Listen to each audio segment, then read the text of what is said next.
As I have reported frequently in this space, there is a significant difference between reality and what paid climate scientists report. Finally, I have found a counterexample. From September 15, 2024, at Grist comes this headline: "No one should be surprised that South America is burning." Here's the subhead, quote, "Climate scientists have been saying this would happen for years. It will only get worse from here," end quote. The article continues with this information, quote, "South America is experiencing its worst forest fire season in nearly 2 decades, with millions of acres burning across several countries. The blazes come amid the region's worst drought on record and are no surprise to climate scientists who have seen this coming for decades," end quote. Among the, quote, "climate scientists who have seen this coming for decades," end quote, is the director of science at the Amazon Environmental Research Institute. She is quoted in Grist in saying the fires are the most extreme since 2005 and will continue until the rains arrive, which is typically this month. Regarding the customary October rain, she says, quote, "We don't know if rain is going to come," end quote. The senior director of forest policy at the Environmental Defense Fund joins the pessimistic parade. Quote, "This is exactly what all the climate models have been predicting for 20 years or more," end quote.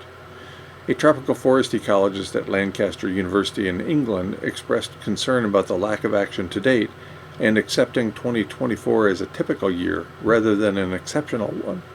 Quote, "It's going to get much, much worse," end quote. It's unclear to me what actions would help prevent the never-ending dry season in Brazil. After all, as pointed out in the article at Grist, quote, "Drier weather means drier forests, and when ranchers or farmers set fires to clear land, a higher likelihood that they will lose control of them," end quote. In addition, Earth is amid abrupt, irreversible climate change, as pointed out even by the Design to Fail Intergovernmental Panel on Climate Change, more than 5 years ago. This important information is rarely reported by government officials, corporate media personalities, or paid climate scientists. The director of science at the Amazon Environmental Research Institute noted that indigenous communities have used small-scale fires to manage land for centuries. Throughout this time, the forest was human enough to keep those fires largely contained. Climate change has altered that reality, making it so that, quote, "any fire activity caused by humans can actually have a huge impact," end quote. Even Brazilian President Luiz Inácio Lula da Silva recognizes the dire nature of the planetary emergency. On a trip to the drought-afflicted state of Amazonas, where all 62 municipalities have declared a state of emergency, he said, quote, "It seems to me that things are getting worse, year after year after year," end quote.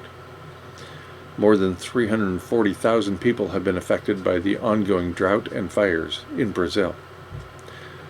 Lulu's government took office in 2023 on a pledge to crack down on illicit deforestation of the Amazon, which reached unprecedented heights under his predecessor, Jair Bolsonaro. Although deforestation has plummeted dramatically, the rainforest continues dwindling as people continue to set fires, and these fires continue to spread. The Amazonian conflagrations differ from those raging in other parts of the world, such as the American West. Lightning is a huge cause of ignition in the latter region, in contrast to human-induced fires in the Amazon basin. Another distinction is the biological scale of what's at stake. The Amazon is home to 10% of the world's biodiversity and 1/5 of its fresh water. Contrary to much of North America, the Amazonian ecosystems and the organisms that comprise them did not develop with periodic fires.